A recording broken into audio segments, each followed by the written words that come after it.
If he had known what had happened, he never would have done the things he had done. Nobody on earth was clearer evidence against the old proverb, ignorance is bliss, than the uncreatively nicknamed John Doe. In his case, it was utter hell. The food was, too. He had been locked up in solitary for the past week. Punched an orderly. She'd forgotten his drink at breakfast again, and for the first time in a while, he had calmly asked for her to go bring it. In reply, she remarked that of all people, he should get after her for forgetting something. Bitch, she had asked for it, but the old warden didn't listen when he told him that. After all, she wasn't the one in the cell. You can't begin to crack the guard/nutjob dynamic in Blackfield Asylum. From the moment you're admitted, you're limited to maybe one or two friends. The counselor, and on days when he worked in your wing, that one young security guard wasn't so bad either. For the most part, the other patients weren't even worth knowing. At the moment, though, our man was denied even their company. All alone, he took some time to reflect. He pored over his reflection in the metal food tray. Several small scars disturbed an otherwise smooth, handsome face. His thin black mustache seemed to punctuate his expression, emphasizing at the corner of his mouth some kind of defeated resignation, a period at the end of a question he had grown tired of asking. Maybe it was that way because he was always frowning. Who knows? Who gives a shit? He certainly believed he didn't. He studied the tattoos on his chest and arms. Skulls, pentagrams, spiders, swastikas, the works. At this point, he wasn't so sure that he had been the kind of guy you'd say hi to on the street. He was almost convinced that if he ever did remember, he'd want to forget it again. The only thing he remembered about himself was his own birthday. He would be 33 in about 2 months. That thought alone took him back to his earliest memories. About 2 years ago, waking up in a hospital bed, writhing and panicking like a 6-foot-tall newborn. It was horrifying. There was nobody, nothing he knew. But one thing he did know was that it couldn't be natural to have all those hoses and wires in you. The plastic tube running down his throat made him gag as he tried to scream. Men and women, some in white and some in blue, came in and started excitedly to chatter and babble at him, and all he could do was yell like an ape. He was too weak to stand. After about a week, some things had come back to him. He remembered how to talk, read, write, do math, and he remembered his birthday. He was 30 years old. He remembered all of the little things, too. He remembered things from movies. He remembered the Pledge of Allegiance. He even remembered the first 2 verses of Amazing Grace.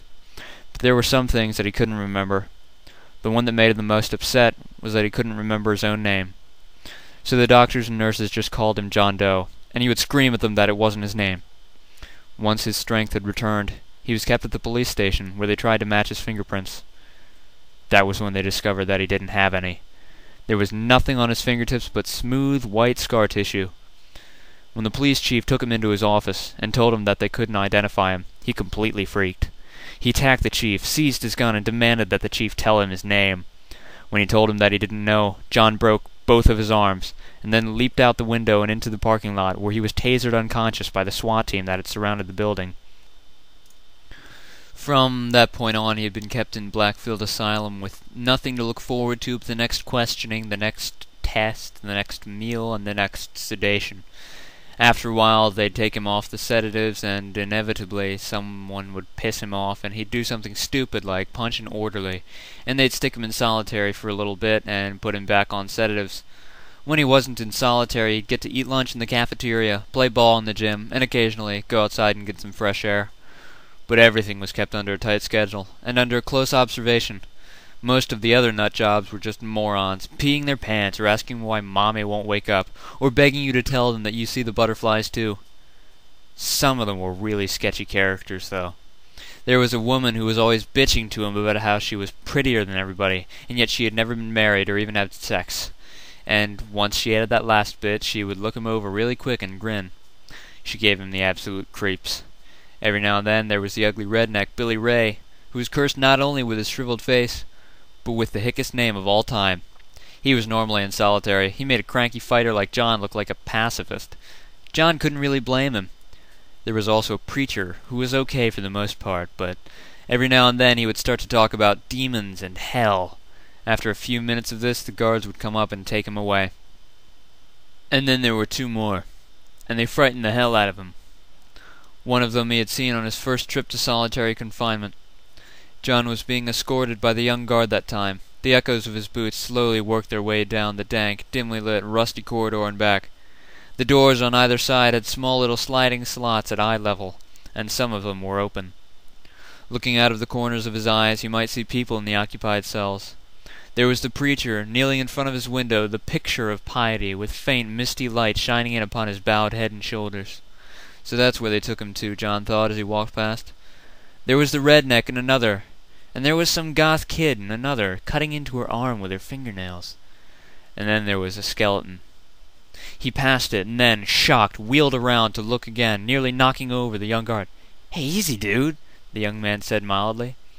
John pressed his face up against the slot. There it was, a skeleton, all right. It was fully clothed. The only visible bones were the ones that made up the large white skull. The guard tapped John on the shoulder. "Hey," he whispered. John ignored him. The young man persisted. "Don't look at him, dude." John kept looking. "Why?" he asked. The skull then turned and looked straight at him.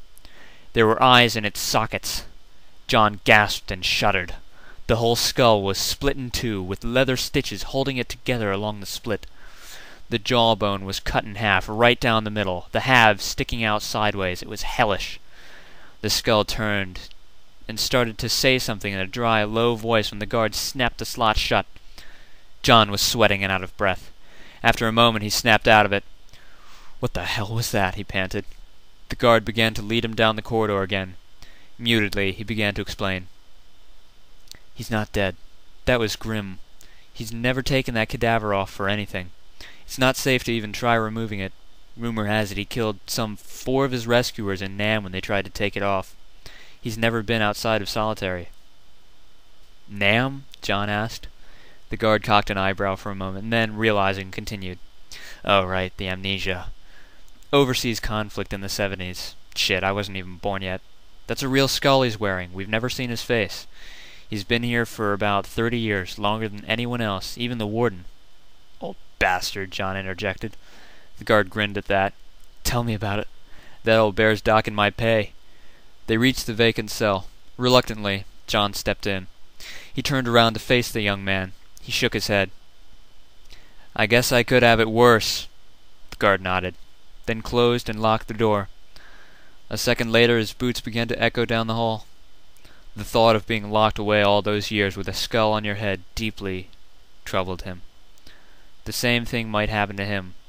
The skull on his chest instead of his head. On the other end of the spectrum, there was a relatively new arrival. Only 3 months ago, and he had seen him only once. They had brought him in a big truck out to the gate in the middle of the night and in the pouring rain. John was 2 days back from solitary, tired and sluggish from the sedatives, but still unable to sleep. He watched from the cross-shaped window. Big shirtless fellow, and judging by all the heavy-duty gear they were using to hold him, this guy was dangerously fucked up on the head. The guy was cuffed, of course, and he was escorted by 5 cops. One of the cops was holding a pole with a cage on it that went around the guy's head. Another cop was holding one end of a chain that attached to a steel belt that went around the man's waist. On top of all that, the asylum security that came out to meet the party came with shock sticks. The guards took the pole and began to lead him through the gate when something happened that John would never forget. It looked like the top of the man's head flashed, and sparks fell through the cage. Then, the top of his bald head unmistakably burst into flames. Glowing red in the firelight, John could see the face of a clown. The image was now complete. The killer clown with a burning head. The clown began to scream, and he collapsed onto the ground.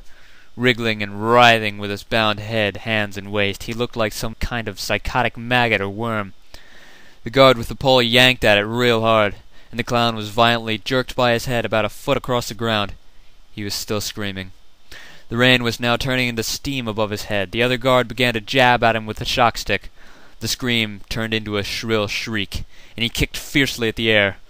The guard jabbed again, the stick making a loud zap and flashing blue as it hit the naked skin. The spectacle had become too much for John. He flattened his back against the wall by the window and slowly shrank down to the floor. The zapping and shrieking continued, but soon the shrieks had begun to sound like laughter.